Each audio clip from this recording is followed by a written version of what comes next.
오늘 우리에게 주시는 하나님 아버지의 말씀은 갈라디아서 3장 19절에서 22절 말씀입니다. 갈라디아서 3장 19절에서 22절까지 봉독해 드리겠습니다. 그러면 율법의 용도는 무엇입니까? 율법은 약속을 받으신 그 후손이 오실 때까지 범죄들 때문에 덧붙여 주신 것입니다. 그것은 천사들을 통하여 또 한 중개자의 손으로 제정되었습니다. 그런데 그 중개자가 한쪽에만 속한 것이 아닙니다. 그러나 하나님은 한 분이십니다. 그렇다면 율법은 하나님의 약속과는 반대되는 것입니까? 그렇지 않습니다. 그 중개자가 준 율법이 생명을 줄 수 있는 것이었다면 의롭게 되면 분명히 율법에서 생겼을 것입니다. 그러나 성경은 모든 것이 죄 아래 갇혔다고 말합니다. 그것은 약속하신 것을 예수 그리스도를 믿는 믿음에 근거하여 믿는 사람에게 주시려고 한 것입니다. 아멘.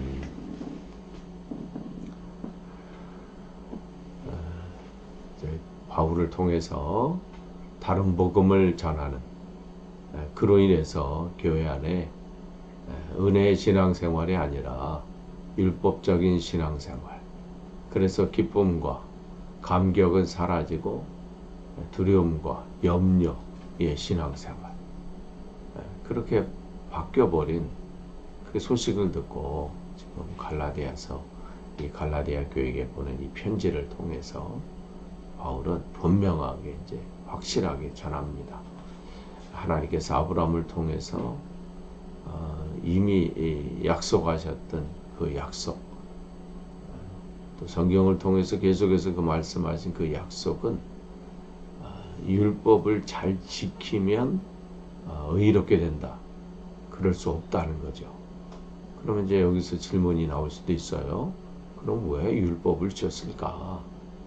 아니, 그 필요도 없고 아무 의미가 없다면 왜 율법을 주셨을까? 무엇 때문에 주셨을까?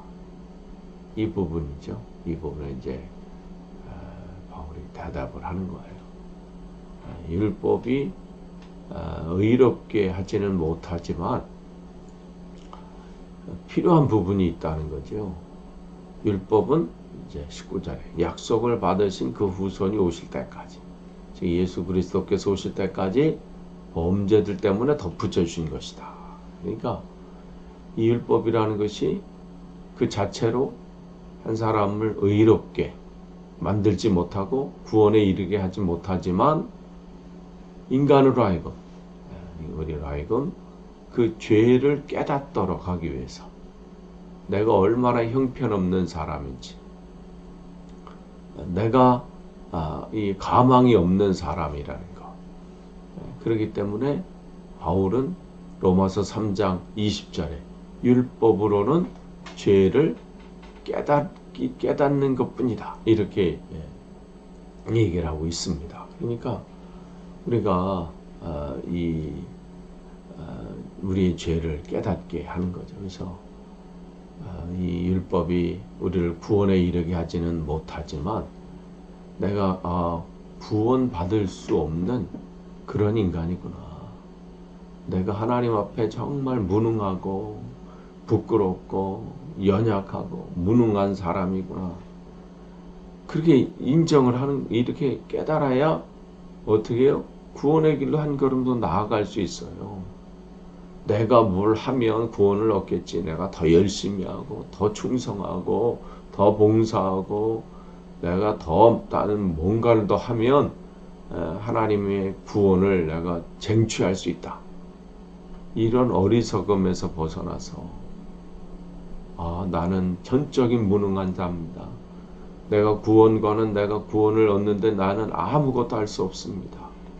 그렇게 자기의 연약함과 무능함, 그것을 철저하게 깨달은 사람만이 누구를 바라볼 수 있어요?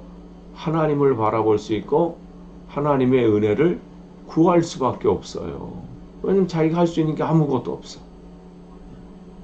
그전에는 그걸 모르고 이것도 해보고 저렇게도 해보고 다양하게 노력하고 충성하고 애써보고 했지만 이것으로 구원을 얻을 수 있는 것이 아니구나. 이것을 철저하게 깨달을 때에 하나님의 은혜를 바라보게 되는 거예요.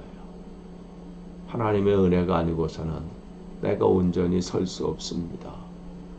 그러니까 이 율법은 내가 얼마나 하나님 앞에 무능한 자인지 또 죄인인지를 깨닫게 해주시는 거예요. 그때 필요한 거예요. 내가 하나님 앞에 아무것도 아니구나. 또한 예수 그리스도가 왜 필요해요? 20절에 보면 그 중개자는 한쪽에만 속한 것이 아닙니다. 그러나 하나님은 한 분이십니다. 그러니까 모세나 이 제사장은 예수 그리스도를 저기서 말하는 거 그 중개자, 중보자죠. 개역개정에는 중보자라고 나와 있어요. 새 번역에는 이제 중개자다 이렇게 나와 있는데 이전에 중보자들은 누구예요? 모세를 비롯해서 예언자들, 제사장들, 모세나 제사장들은 그들이 이제 중보자 역할을 하지만 참 중보자, 중개자 역할을 못했어요. 진짜 중보자가 되려면 하나님과 인간 사이를 연결하는 그 중보자, 그 중개자가 되려면 죄가 없어야 되는 거예요. 그런데 모세나 제사장들은 똑같은 인간이야. 그러니까 한쪽만 중보자가 돼요. 저 인간의 이 편에서는 이 중보자가 될 수 있지 몰라도 하나님과의 연결이 안 돼. 인간과의 연결은 될 수 있어요. 같은 인간이니까. 그런데 하나님과 연결하려면 죄가 없어야 되거든요. 흠이 없어야 돼. 그런데 모세나 제사장이나 똑같은 인간이잖아요.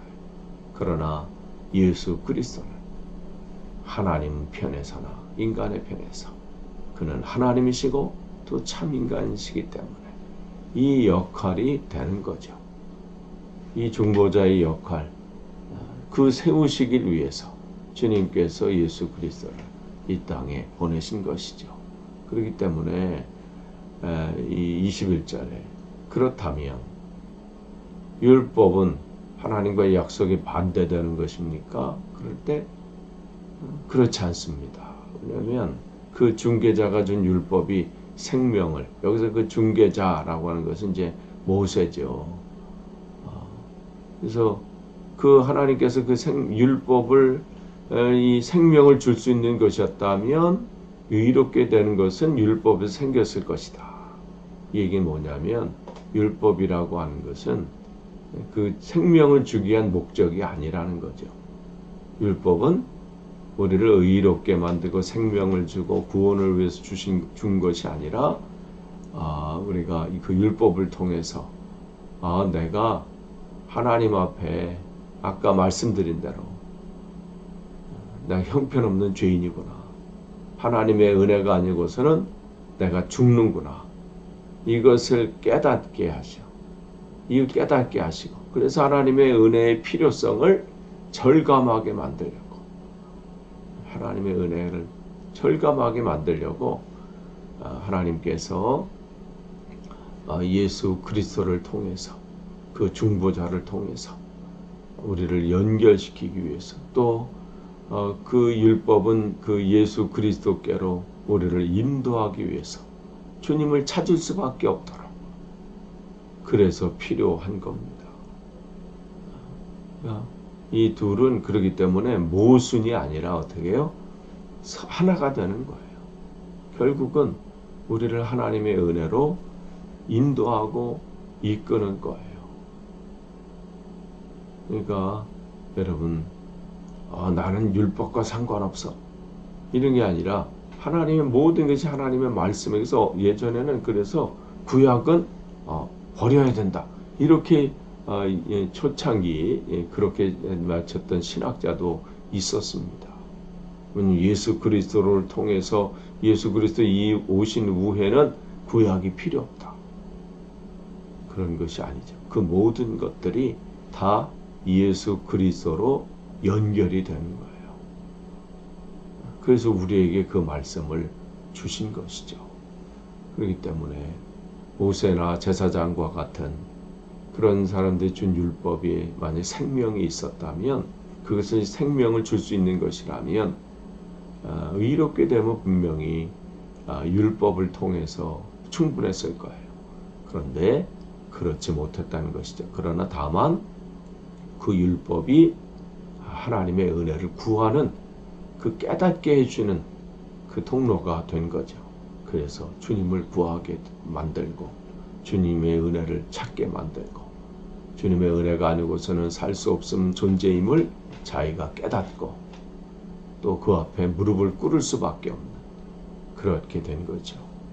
그렇기 때문에 성경은 모든 것이 죄 아래 갇혀 있다. 그래서 죄를 깨닫게 해주시는 것이다. 그래서 우리가 내일 보겠지만 그래서 율법은 예전 성경에는 몽학 선생이라 그랬어요. 근데 이제 개혁 이제 지금 성경에는 뭐는 개인 선생입니다. 그러니까 우리를 어느 곳으로 나아갈 수 있도록 선생님들이 이제 지도해 주잖아요. 깨우쳐주고 가르쳐주고. 그러니까 예를 들면 이제 어디 시험을 합격하기 위해서 그게 운전면허 시험이 됐든 대학 시험이 됐든 무슨 고등학교 올라가는 시험이 됐든 그 선생님들은 나를 그거를 붙여주는 그 역할, 그 보증은 하지 못하지만 그 길은 인도해 주잖아요. 이렇게 준비하면 된다. 이 길로 가면 됩니다. 이렇게 알려주는 것처럼 바로 그 율법이라는 것은 그렇기 때문에 지금 바울은 오늘 본문을 통해서 율법이 필요 없는 것이 아니라 필요한데 지금 다른 복음을 전하는 그 사람들처럼 그 율법이 의롭게 되는 그것을 보장해 주는 것도 아니고 또한 그 역할을 하는 것이 아니다. 다만 그것은 죄를 깨닫게 해주시고 또 주님의 은혜를 구하는 그 역할을 하게 되는 것이다. 그 말씀을 지금 전하고 있어요. 여러분, 우리의 신앙생활을 한번 점검해 보기를 바랍니다. 내가 하나님 앞에 진짜 은혜의 신앙생활을 하고 있는지 아니면 율법적인 신앙생활을 하고 있는 것은 아닌지 그것은 다른 거 없어요. 내 신앙생활이 행복한가? 내가 신앙생활을 하면 할수록 그 안에 주님의 은혜 때문에 기쁨과 감사가 넘쳐나는가? 그것을 점검하시면 돼요. 여러분의 신앙생활이 은혜의 신앙생활이 되기를 축복합니다. 기도하겠습니다. 하나님, 오늘도 우리에게 또 귀한 하루를 허락하시고 또 주님 은혜 안에 또 말씀으로 또 하루를 시작하게 하시니 감사합니다. 날마다 주님 말씀을 붙잡고 한 걸음 한 걸음 더 온전히 서도록 우리를 인도해 주옵소서. 감사드리며 예수님의 이름으로 기도합니다. 아멘.